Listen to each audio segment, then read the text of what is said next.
Ist das hier Nummer 214? No, du musst unser neuer Mitbewohner sein. Ich bin Rogers Chapstick, Erbe des Chapstick-Vermögens. Und das ist Virgil Mastercard, Erbe des Mastercard-Vermögens. Oh ja, freut mich, dich kennenlernen.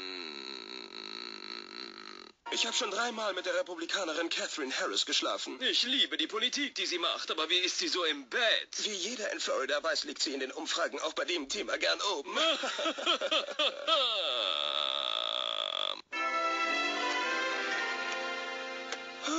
Das war genug Spaß für einen Tag. Ich schwitze mehr als ein Nichterbe, der sich in Yale bewirbt.